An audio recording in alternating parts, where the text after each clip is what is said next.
At the heart of this, of course, a 23-page document, the criminal indictment of former assistant coach Jerry Sandusky. It's tough to read, tough to talk about. It paints a disturbing portrait of a man who used his position to target and sexually abuse young boys, allegedly over a long period of time. And reading through the document, as our own Savannah Guthrie has been doing today, it also portrays a long list of missed opportunities to stop him. Savannah's here with us in the studio tonight. And while I know you happen to be a lawyer, you don't need a law degree to get the import of these charges. No question about it. This document tells a terrible tale. It alleges Sandusky had a pattern of finding victims in the charity for underprivileged children he founded, luring them in some cases with gifts and trips and access to sporting events, and then escalating the relationship into serious sexual abuse.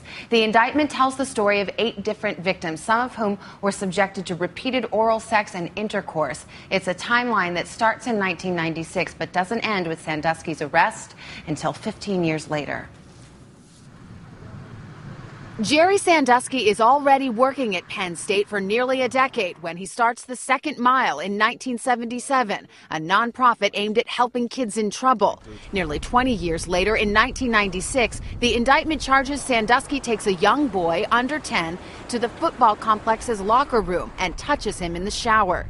2 years later, in 1998, Coach Sandusky allegedly takes a different young boy into the showers. The child's mother notices his wet hair when he comes home and calls university police. In a later conversation with Sandusky, with police listening, the indictment says the mother confronts the coach, who allegedly admits he has showered with other boys and doesn't agree to stop. One of the detectives later testifies that Sandusky said to the mother, "I understand. I was wrong. I wish I could get forgiveness. I know I won't get it from you. I wish I were dead."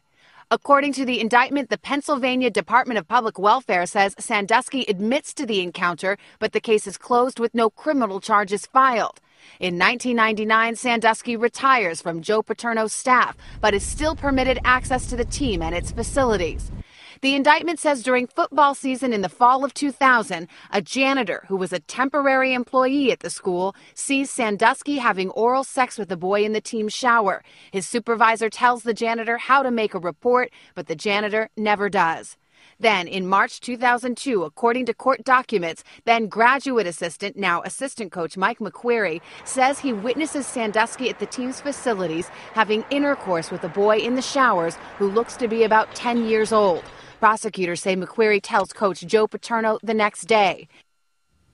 Well, Paterno reported that incident to the school's athletic director, but prosecutors say the police were never called. No one attempted to locate the boy, and the child welfare agency was never alerted. The school did take away Sandusky's keys to the locker room and reported the alleged incident to his charity. And, of course, Sandusky and 2 other university officials, Brian, who've been charged with perjury, have all pleaded not guilty. This is so tough to take, tough to talk about. Does Paterno himself face any legal criminal exposure? Well, so far, based on what prosecutors have alleged, they haven't charged him with anything, not with perjury and not with anything related to the case. It seems that he met the bare legal requirement of reporting it to his superior, but I think the criticism is that he failed the moral test, that people expected more of him. They expected him to use his considerable influence to raise the alarm, raise a fuss. And most importantly, when you read this indictment, Brian, you see that prosecutors allege that after that incident in 2002 that Paterno allegedly knew about, Sandusky,